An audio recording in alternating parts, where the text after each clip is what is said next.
Hold on, I got some problems. Okay, 3, 2, 1. Welcome in Life on the Red podcast. We've all got some problems today. Simple more than others. I'm Chris. There's Steve. Come on. Come on. It's 10:11 a.m. here on Friday, April 15th. We're going a little early today. We've got some other obligations we need to tend to.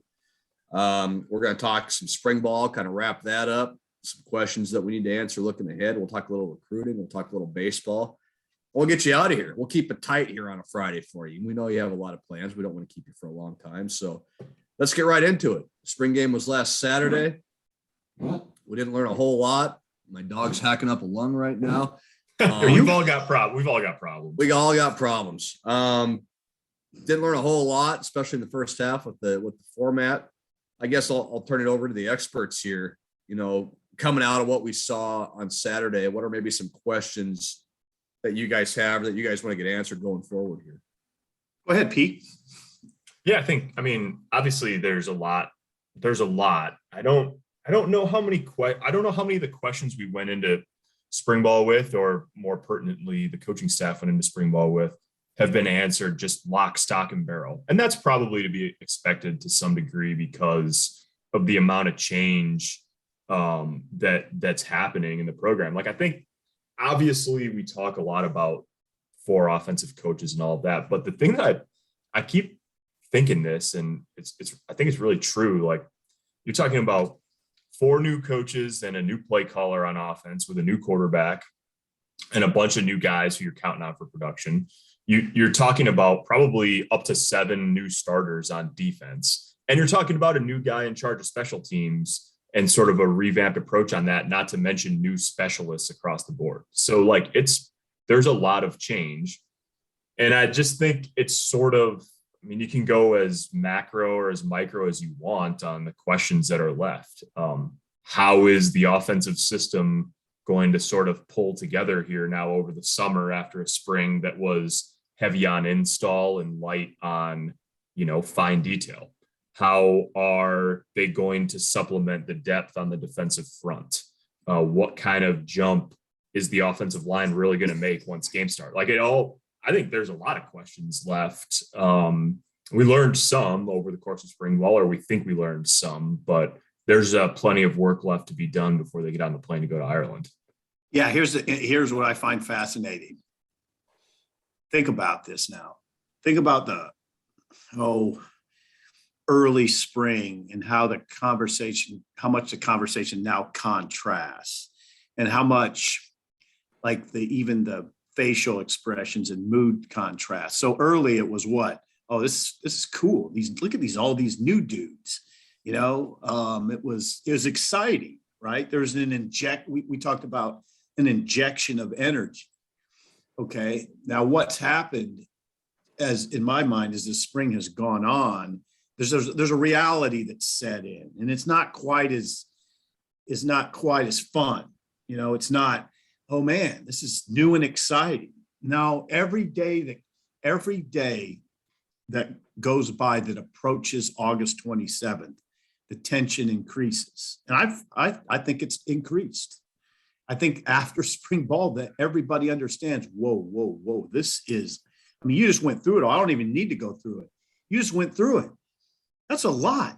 Yeah. And they gotta rip it, or they gotta get it right quick. And they came out of spring, there's still a lot of questions.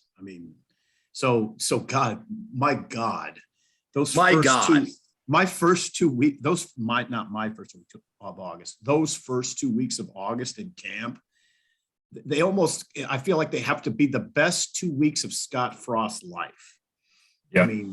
Because you got about 2 weeks before you really get into, okay, you got a game to prepare for. So you got about 2.5 weeks of camp where you got to get yourself right. And then it's, okay, we got a team in front of us now. So the time is really of the essence, as it always is. I think you can look at the other side of the coin on that, especially on offense, and say they're a long way from being a finished product. But I don't know. I don't know, but I think it would be maybe overstepping to say that categorically that they're a long way from where the principals expected them to be at this point, right? I mean, they might be on track. I mean, Mark Whipple's done this a lot of times in his career where he's come into a new place as a play caller and a leader of the offense. And there is not an overnight way to teach guys a system and get them comfortable, and especially with quarterbacks, get them comfortable playing the way that Mark Whipple wants them to play against all the different defenses you're going to see and all of that. Now, that's part of the reality of being in such a state of change. But he talked about how this spring, I mean, it's not like he really changed his tenor from the beginning of spring ball to the end. It's not like at the beginning of spring ball, he was like, hey, we're going to rock and roll and this is going to be lights out from the start. And then at the end, he was talking about, well, let's just not turn the ball over and all of that. I mean, he's really sort of managed the expectations of his quarterbacks from the beginning and of the offense from the beginning and said, we're going to lay down as much as we can over spring ball. And then basically it's on you guys to go refine it on your own this summer. And then that process continues when camp starts. So it's, people are going to want, I think fans are going to want some semblance of clarity between now and late August, but I'm just telling you, like, it's not coming. I mean, you're not really going to know what this team has until the bullets start flying for real. Might not know for a few games into the season, right? Like, because it'll change dramatically from game 1 to game 2. Like, you figure out what works, what doesn't, figure out what guys can do, what they can't. Like, you talk about getting clarity, like, leading into the first game. They might not have clarity till like game 3, game 4, and they don't really have time for that. Right. I mean, but it's a situation they're in. So yeah, they got a long way to go. Sip, you're right. It's kind of hit me here as we're sitting here talking about it. Like there's a lot they have to figure out, and there's going to be a lot that they can't figure out until August 29th or whenever that game is. So yeah, you would have to think that reality has kind of started to hit these guys in the face a little bit. Yeah, it's fun. I mean, it's for us. It's fun for us. It's super interesting.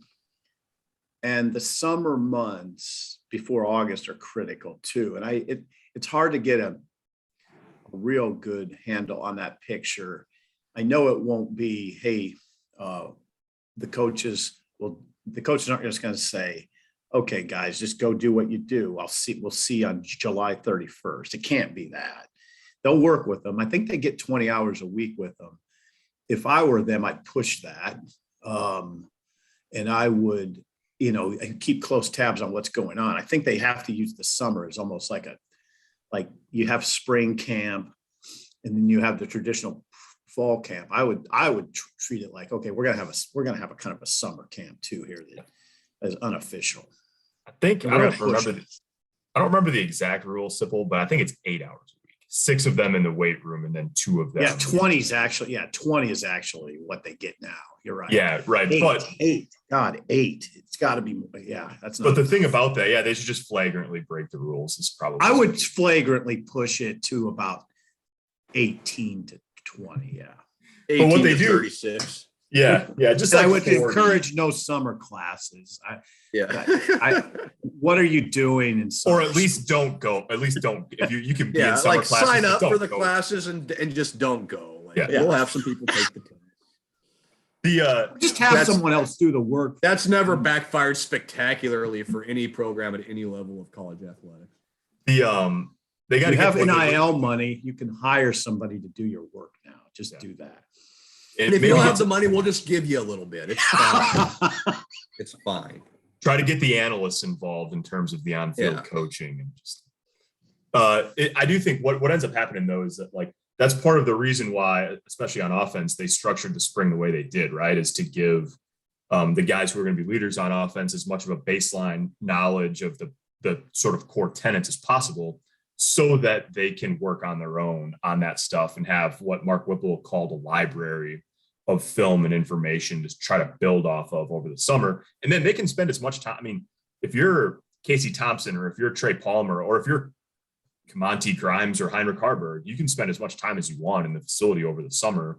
And the guys who are the off-field staffers, GAs, and analysts and all, like they can talk with those guys in the meeting rooms as much as they want. They can only have so much on-field instruction with the coaches. But there's nothing that says that, Casey Thompson and Chubba Purdy and Logan Smothers and Austin Whipple can't sit in the film room any night of the summer and go over stuff. So they got to be, it's not just pick up where you left off when camp starts in late July. You got to be pretty far ahead of where you're at right now. Yeah. And that's what I say. And thanks for the correction on the 20. Yeah. 8 that sounds more correct. So what do you think, then just briefly before we transition to recruiting, I mean, what do you think about what did you make of what you saw? I don't know. It's hard to say even what you saw in the spring game from the defense, but what do you make of sort of where they're at on that side of the ball, Sipple? I mean, you heard Garrett Nelson talk about the standard and sort of picking up where they left off, even though they've lost a bunch of guys. Scott alluded to something I thought was interesting, and that is the pass rush had been pretty good throughout the spring. And I thought during the spring game, that was one element that you could sort of, that was a takeaway, I thought. I thought those edge guys, Garrett Nelson, Jamari Butler, those two in particular, they look good. And really what you saw, Baz commented on it during the game, was the pocket breaking down a lot. I mean, that's always there's always good news, bad news discussions when it comes to spring games. The good news is the pass rush did look pretty formidable.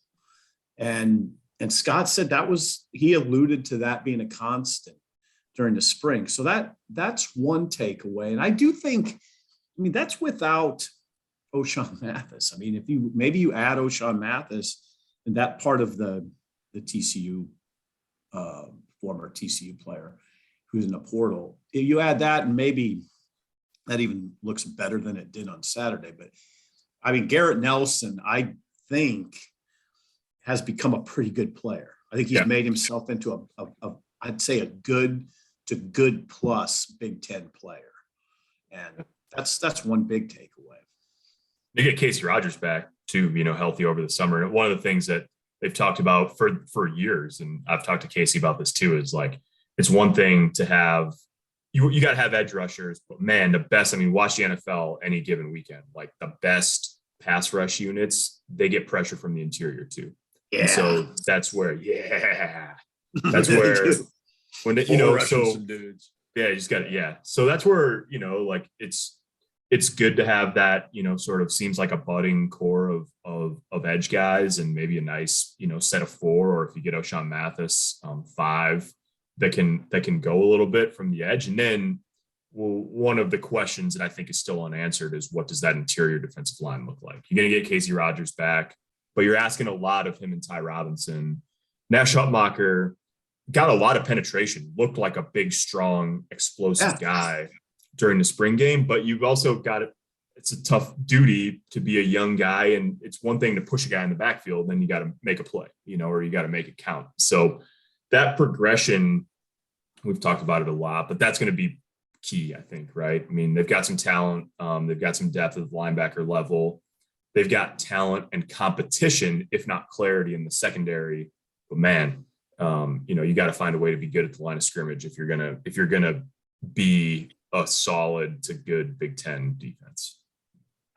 Yeah, tell me you guys don't get jacked up when a guy drops back to pass and the pocket starts collapsing and he gets happy feet and it gets a little weird in there. And I'm jacked just hearing you talk about it. I like it when those big dudes start swiping at the ball. Their arms are going over the offensive lineman, and that's one of the coolest parts of football. Like a pump block, super cool. One of my favorite pictures in the history of Nebraska football is from the Orange Bowl, where they played Tennessee and Peyton Manning's in the pocket, and it's exactly that. It's Grant Wistrom's got his arms up, and there's about 3. Yeah. He's just he's about to get closed in on it. It's a great photo. Those are great parts in games. The crowd gets kind of crazy, and it's kind of like when a 3-point shooter gets hot and he catches the ball in a basketball game, and everybody kind of starts going, oh, exactly. Sipple stands up in the press box and yells, "Sack lunch!" Sack lunch, beating on the glass. Yeah, sack lunch. I've never done that. Turkey club, my sack lunch. That would be something that I would expect more of. Yeah. May You or may do not have occasionally happened. though. You do occasionally literally bring a sack lunch to the press box though, so that you got that kind of flavor. I respect That's the true. hell out of that, by the way. That's true. Yeah. Well, I get hungry. Those games are 5 hours long. I know it's a day. It's a day. Okay. We, What else? What else? What else? Little recruiting. There's a massive recruiting weekend, and we don't throw the word massive around lightly. There was a ton of guys at this game, and everybody wants to focus on Dylan Rayola and holding babies and all that sort of stuff. But man, they had dozens and dozens and dozens of guys at this game over the weekend, and on campus too. Parker, Yes, 100 yes. plus, 100 plus recruits on hand.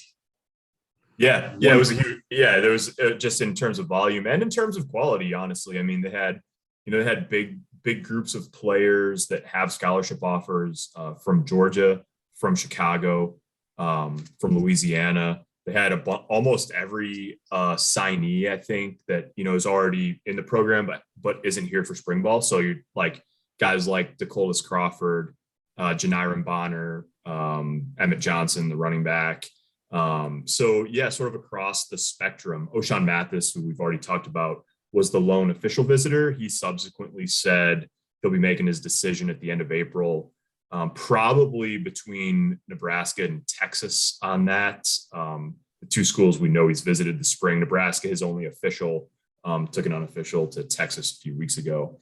And then just a whole bunch more, I mean, that there's a defensive lineman from Georgia, 2023 kid named Josh Horton, who's a 6'5" and 290, who had really good things to say about his visit, put Nebraska in his top group, is going to commit soon. Feels like Nebraska is at least in contention there. Wide receivers and running backs. And I just had guys from sort of across the spectrum on campus. And they made an offer to Brock Knutson, who's an offensive lineman from Scotts Bluff. So another in-state scholarship offer for the 23 class goes out. He's going to take officials in June to Iowa State and Nebraska. So it sounds like that's the battle there. So, Nebraska's already got 5 guys in its 23 class. It's been a few weeks since they've added to it, but it's still far ahead of where they've been in past years, especially, the sort of COVID impacted recruiting cycles. And you think that they'll probably add, more to it and maybe quite a bit more to it by the time, say, like May's over and the official visit season really starts in June. One other thing, just quickly before we move on, today is Friday, the 15th. It's 10:29 a.m. Simple. And Yes. the coaching staff's out on the road. It's the first spring evaluation period since 2019. The last 2 have been called off because of the pandemic. And so they're going to be out. This is a time of year where coaches are essentially on the road for the better part of the next 6 weeks, all over the place, watching kids. They can go watch kids work out at schools. In some parts of the country, they're literally playing spring football, essentially 7-on-7. So it's a time where the coaches say, sayonara to the families and spend literally all week, pretty much every week, at least during the work week, on the road over the next few weeks. So a lot of evaluating and probably some shakeup in terms of recruiting boards and guys that are really interested in all of that in the coming weeks. I would want to ask Baz a question. There's this sort of conundrum that popped up. A lot of questions about it this week.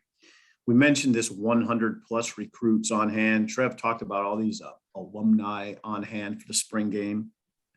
Yet the spring game has become this sort of puzzle. Like, what do you do with it? Right? What we watched. We keep kind of alluding to what do you take away from it when they're playing, they're playing tag football in pads in the first half. I don't know. I don't have an easy answer to this. I don't know what you do. Do you keep calling it the red-white spring game and try to make as much a game as possible? Or maybe do you just say, hey, everybody, you can come watch it. We're not going to scrimmage, or we might scrimmage a little. We're going to have a practice. Or do you make it a fan fest or something in between all that? Here's what I think you do. And you call it the red white game because you need to market it. And look, they do it because they know they can put 50, 60, 70,000 people in the stands and charge them $10 a pop. You're basically getting another home game out of this deal. After they buy the tickets, you can do whatever the hell you want. You can have a scrimmage. You can play tag football. Tucker them in, baby. I'm just being. Let's just be real about it. Like, I mean, you're not letting fans come in for free. You're not just holding this out of the kindness of your heart. You're charging them money to come in, and you're charging them for concessions when they get there. Like they're using this as a money making venture, and that's a lot of what it's become. It's a recruiting day, obviously, and it's also a chance for the athletic department to make $1 million, basically. So, and it's at the end of spring ball. Look, you're never going to have your top guys go out there and play full on tackle. Now, well, Ohio State's doing it this year, but they got a little different story on the depth side of it than Nebraska does. But like, what are you going to do? You're going to go out and play a full tackle football game in your last spring practice of the year, especially this year if you're Scott Frost, when you need to keep those guys healthy. Like, I get it. And I get that we need stuff that we need, like in our profession, we need stuff that to take away, stuff to analyze and things like that. And the fans want to see what guys like. They want to see Casey Thompson throw more than 4 passes or whatever. I get all that. But look, I mean, the reality of it is Nebraska's making a lot of money doing this thing, how they're doing it. And they're getting a lot of recruits on campus doing it, how they're doing it. Once you get in the stadium, you do whatever you want, I think. Bass, they did used to play. I know. Yeah, I know. Yeah. There was a time where they lined up and played. Now, it was another time in the program. So there's that reality that you have to deal with. It's not the same. It's not the same program. And it's not the same world either. So so again, it's sort of, and now you say we got to be real about it. Well, being real about it's not calling it the red, white spring game if that's not what you're going to do. So I don't know if you keep calling it that. I don't. But you still, I think you do, comes back to the recruiting element. You can point to those 55,000 people and say, this is unique. Well, if you're going to keep doing that, you got to make it so it is worth coming to, Yeah. And there was a lot of people, we were standing up there after we were sitting up there covering it and going, man, what are we doing here? Like, what is this? It's interesting. I don't know that there's anything necessarily wrong, like with the way that they've done it the last 2 years, but it does feel a little bit like they're stuck in between having it be a game, exactly right. Like a football and an entertainment event. And I just wonder, like it feels like the ultimate sort of inevitable conclusion is if you're not going to go back to having it be more about football, then is it going to tilt more toward entertainment? And I don't know if it's ever going to be like opening night in basketball where you've got a musical, like a music event in coordination with that. I don't think that's necessarily impossible. But they don't really do any of the, like, some places, they have the offensive linemen have a punt catching competition, or they, there's a field goal shootout now Nebraska doesn't have its full complement of field goal kickers. And maybe that wouldn't have been all that pretty this year. The kicking wasn't great on Saturday, but just there's some of that stuff that's like sometimes you jazz it up and it's just sort of goofy stuff. And that doesn't really seem to be Frost's MO. Like that would never be what Scott would sort of like draw up as like, here's what we're going to do. But bring a cat out of the tunnel. Yeah, right. Exactly. It sort of seems like eventually it's going to go more toward one direction or more toward the other. And the entertainment value just seems like the more likely proposition than having it look more like a real football game in the future. Stuck in the middle. Thank you. That's a great Steelers Wheel, great song. Stuck in the Middle with You. Yeah. Yeah, that is a good song. Yeah, I know. Wheel. I think it's Steeler or is that Steelers Wheel? Yeah, it is. Yeah, Steelers Wheel. Yep, I just looked it up. Nice job. All right. There's your music. Stuck in the middle. Okay. Yeah, all right, should we wrap this up with a little baseball talk? Yeah. How many people were at the game last night? Nebraska beats BYU Friday night 1-0. How many people were there? Thursday night, 1-0, one hitter. Nebraska had 3 hits. I would guess 1,000 people or less. It was not a very good crowd. It was a little weird. It's Thursday night game, which is a little off. It's not conference. It's not a real familiar opponent. They haven't played BYU in several years. But yeah, the the berms in the outfield were virtually empty. The left field berm had like two people sitting on a blanket out there. There just weren't many people there. So, and it wasn't terrible. I mean, it wasn't bad, but it wasn't like it was warm or anything like that. So yeah, crowd wasn't great. Got a 13 and 18 baseball team now, playing a 17 and 12 baseball team. So that's just where they're at. They're not playing well now. They played well last night. Cody Frank was great on the mound, and they got what they needed to do offensively in the 7th inning and got it done. But yeah, I mean, I put this in my story. I tweeted it last night. They've scored 2 runs their last 2 games. They have 5 total hits. And they're 1-1. They've been outscored 20-2 the last 2 games, and they've won 1 and lost 1. So they're just in a weird spot right now. The Rutgers series was weird. They're kind of in it the first 2 games and just a total blowout on Sunday. 6 games below 500 for the first time in 8 years. They've had a few games this year. We've had to go digging through the record books to look up, worst loss since whenever, or most runs given up since whenever. So it's just, it's kind of strange to watch, especially with a Will Bolt coach team. Like you wouldn't expect losses like that. But they've happened. And whether that's the effect of those guys moving on after last year that moved on, and maybe that's affected them more than we thought it would. That's probably part of it. Maybe it's young guys struggling to adjust. I don't know. They've certainly had some injuries in the pitching staff, and they certainly have had some guys that haven't hit like they thought they would. But yeah, it hasn't quite clicked yet for Nebraska, and that's how you get to 13 and 18 halfway through the year. We're about halfway through the season. Where would the spark come from? If they're going to make a pretty major turnaround and push for the upper division, finish in the Big Ten, where would it come from that you see? What's most likely? Boy, that's a great question. They got to find something on offense, and whether that's Max Anderson getting going and Bryce Matthews getting going, like they're not consistent enough on offense right now, and it affects everything else. It affects their pitching staff because the pitching staff feels like they have to be more perfect. That affects the defense because the defense has to be perfect. They have to find a spark there somehow. And look, you got a clutch hit from Nick Wimmers last night to win that game. You've had some walk-off hits this year, so that it's in there for this team, but they just have to find some consistency. They strike out a ton with runners on base and runners in scoring position. Can you just start putting the ball in play? More consistency, and that's weird to say halfway through the season, but that's what it is. Even the Creighton game the other night that got postponed, the bases loaded, 1 out and struck out twice back to back. They didn't even put the ball in.